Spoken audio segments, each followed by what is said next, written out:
Hello hi good morning my dear 9th standard students. ಹೇಗಿದ್ದೀರಾ? ಎಲ್ಲರೂ ಚೆನ್ನಾಗಿದ್ದೀರಾ ಅನ್ಕೊತೀನಿ.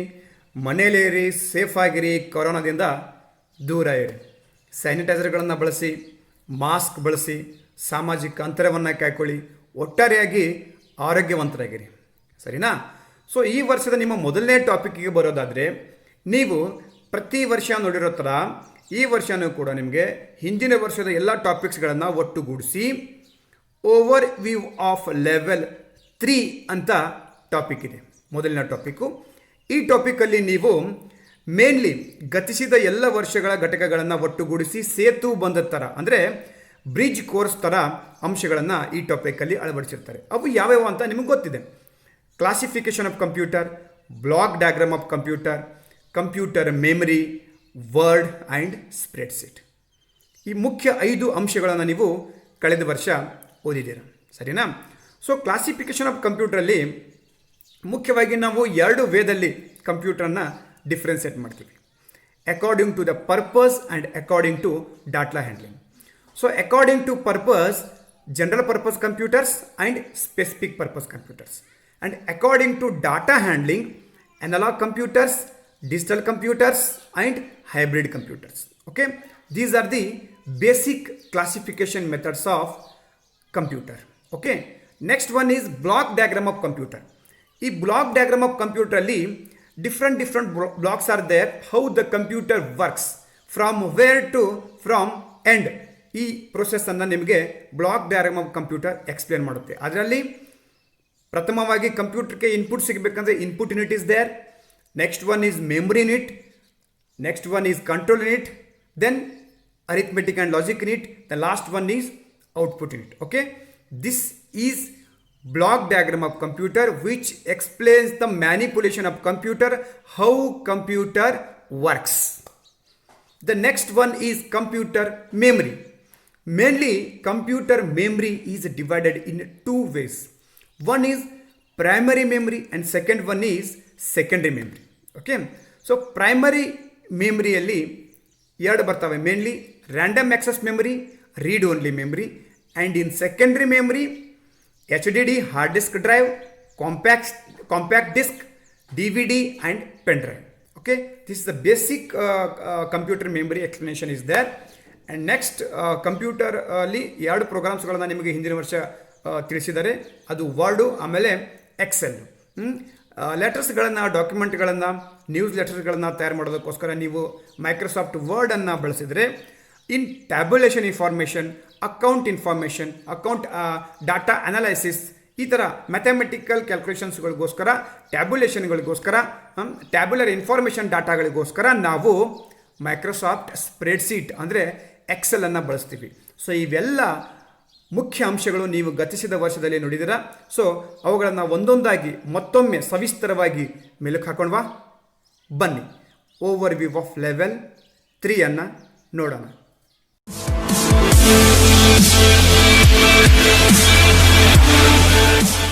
ಇದರಲ್ಲಿ classification of computer, block diagram of computer, computer memory, word processor, spreadsheet, ಈ ಥರ ಮುಖ್ಯ 5 ಅಂಶಗಳನ್ನು ನೀವು ಕಳೆದ ವರ್ಷ ನೋಡಿದ್ದೀರ. ಮೊದಲನೇದಾಗಿ ಕ್ಲಾಸಿಫಿಕೇಷನ್ ಆಫ್ ಕಂಪ್ಯೂಟರ್, ಗಣಕಯಂತ್ರಗಳ ವಿಂಗಡಣೆ. ಇಲ್ಲಿ 2 ರೀತಿಯಾಗಿ ಅವುಗಳ ವಿಂಗಡಣೆಯನ್ನು ಮಾಡಿದ್ದಾರೆ. ಮೊದಲನೇದು ಅಕಾರ್ಡಿಂಗ್ ಟು ಪರ್ಪಸ್ ಆ್ಯಂಡ್ ಎರಡನೇದು ಡಾಟಾ ಹ್ಯಾಂಡ್ಲಿಂಗ್.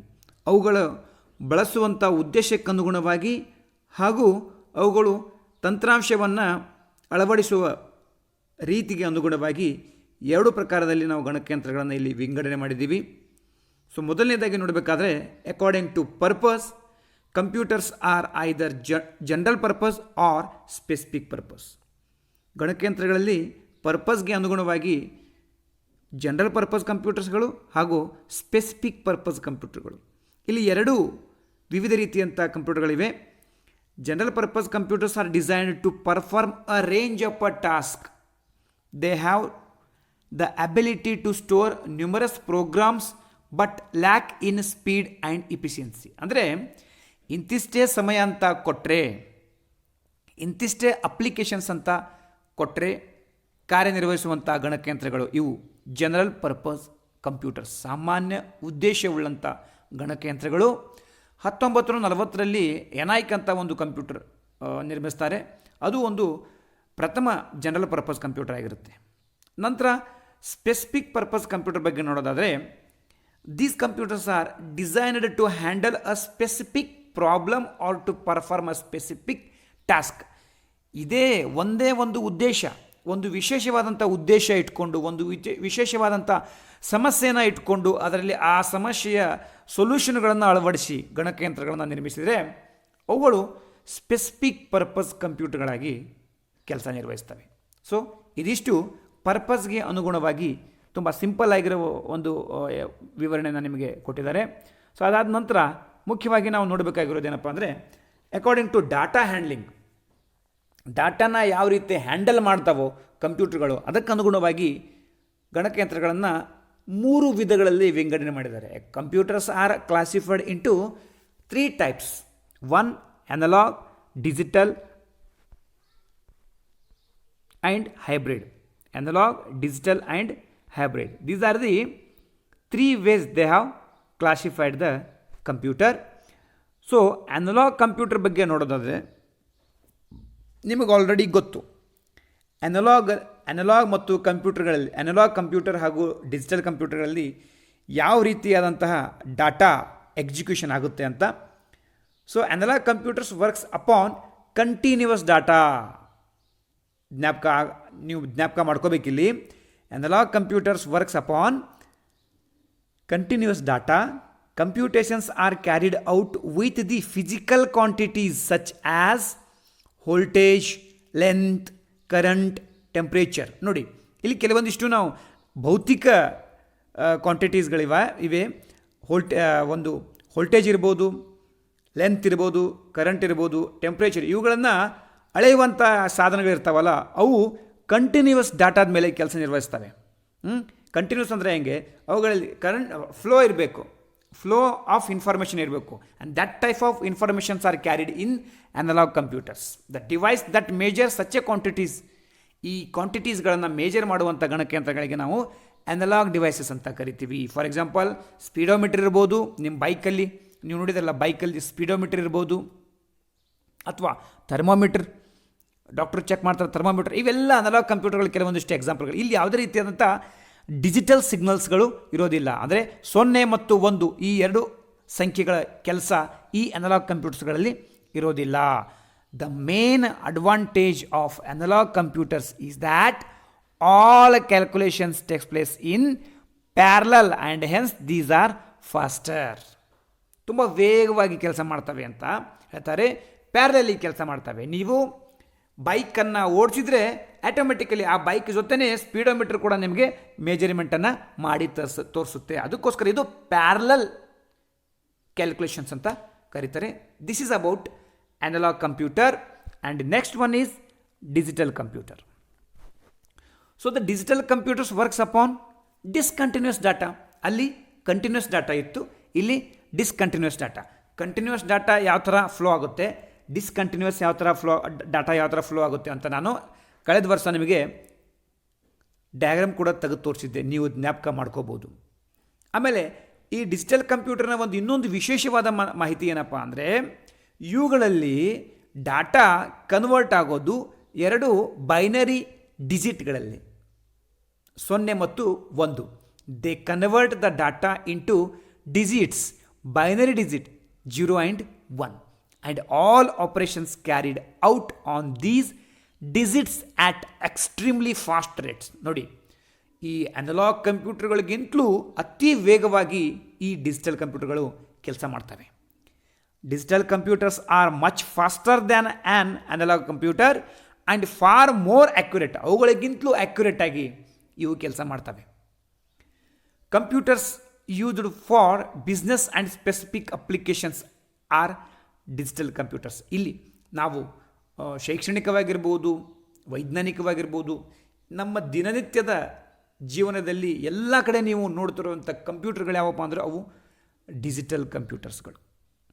ಅವುಗಳಲ್ಲಿಯೂ ಕೂಡ ಕೆಲವೊಂದಿಷ್ಟು ವಿವಿಧ ರೀತಿಯಾದಂಥ ಅವುಗಳು ಕಾರ್ಯನಿರ್ವಹಿಸುವ ವಿಧಗಳಿಗೆ ಅನುಗುಣವಾಗಿ ಅವುಗಳ ಆಕಾರಮಾನಗಳಿಗೆ ಅನುಗುಣವಾಗಿ 4 ವಿಭಾಗಗಳಲ್ಲಿ ಅವುಗಳನ್ನು ನಾವು ವಿಂಗಡಣೆ ಮಾಡ್ತೀವಿ. ಅದರಲ್ಲಿ ಮೊದಲನೇ ಡಿಜಿಟಲ್ ಕಂಪ್ಯೂಟರ್ ಯಾವುದಂತ ಇಲ್ಲಿ ನೋಡೋಣ, mini computer. So mini computers is usually designed for real time dedicated applications or as high performance multiple user applications. Examples: Digital Alpha, IBM RS 6000 series, IBM 8000 series, Sun Ultra and PDP-11.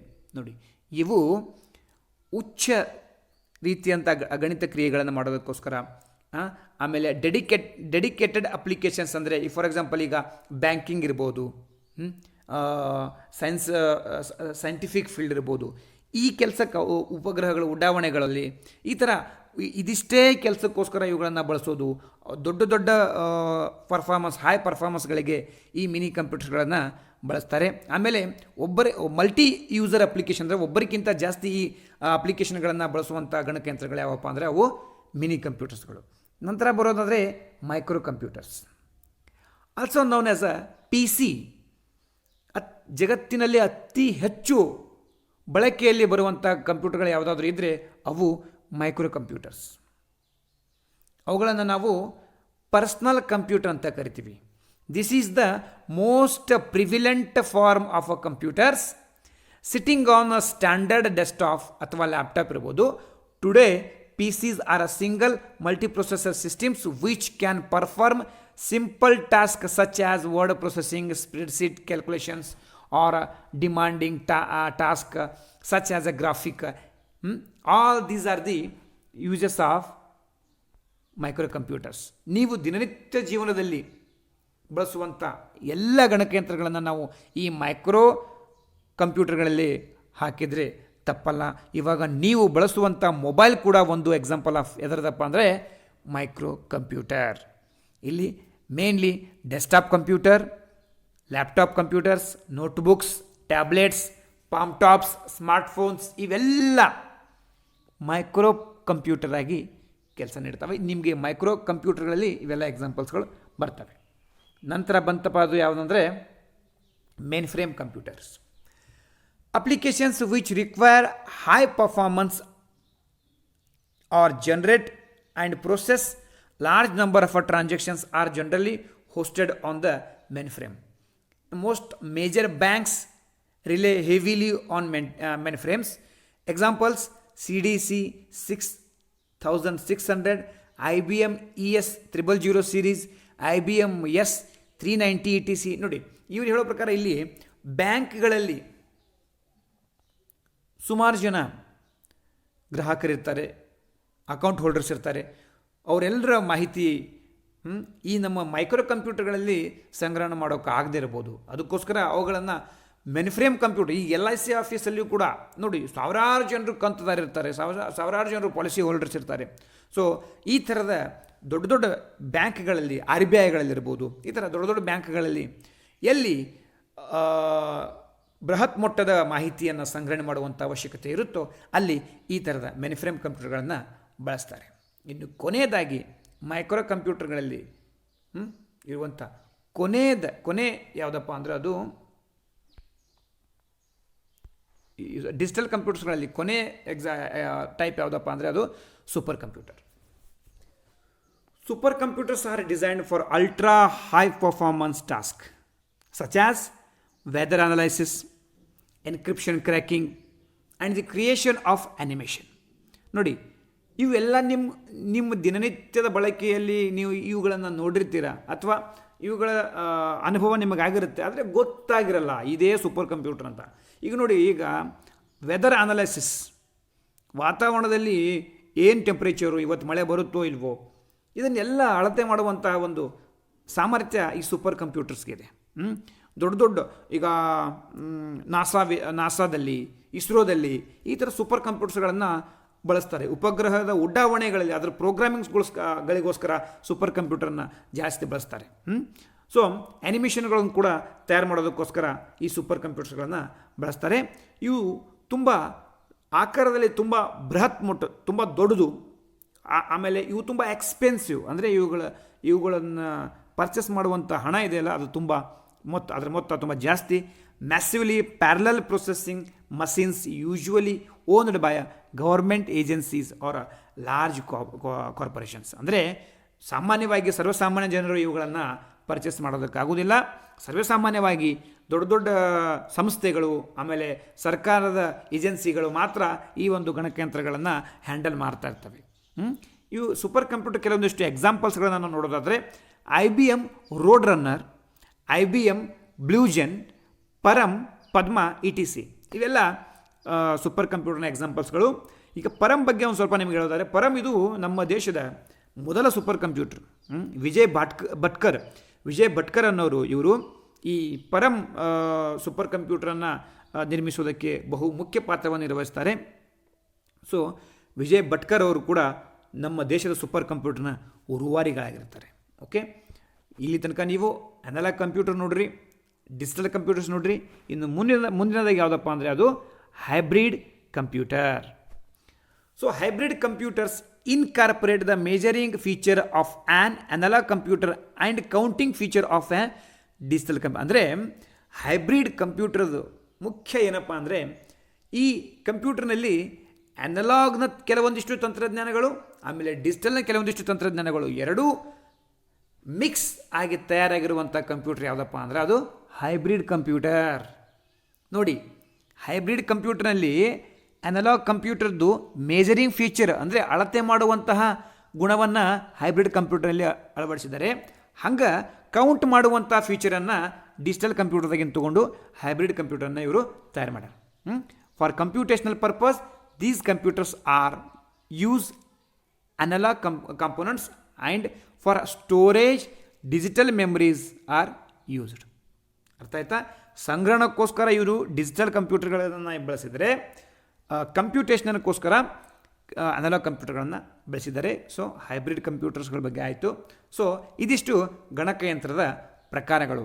Mainly ಎರಡು ಪ್ರಕಾರವಾಗಿ ನಾವು ಅವುಗಳನ್ನು ವಿಂಗಡಣೆ ಮಾಡಿದ್ದೀವಿ. ಒಂದು ಅವುಗಳ ಪರ್ಪಸ್ಗಳಿಗೆ ಅನುಗುಣವಾಗಿ, ಇನ್ನೊಂದು ಡಾಟಾ ಹ್ಯಾಂಡ್ಲಿಂಗ್ಗಳಿಗೆ ಅನುಗುಣವಾಗಿ. ಪರ್ಪಸ್ಗಳಲ್ಲಿ ಜನರಲ್ ಪರ್ಪಸ್, ಆಮೇಲೆ ಸ್ಪೆಸಿಫಿಕ್ ಪರ್ಪಸ್, ಆಮೇಲೆ ಡಾಟಾ ಹ್ಯಾಂಡ್ಲಿಂಗ್ಗಳಲ್ಲಿ ಅನಲಾಗ್, ಡಿಜಿಟಲ್ ಆ್ಯಂಡ್ ಹೈಬ್ರಿಡ್. ಡಿಜಿಟಲ್ಗಳಲ್ಲಿ ಮರಿಬೇಡಿ, ಡಿಜಿಟಲ್ಗಳಲ್ಲಿ ಮತ್ತೆ 4 ಕಂಪ್ಯೂಟರ್ಗಳು ಬರ್ತವೆ: mini, mainframe, micro and super. All these about the types of computer.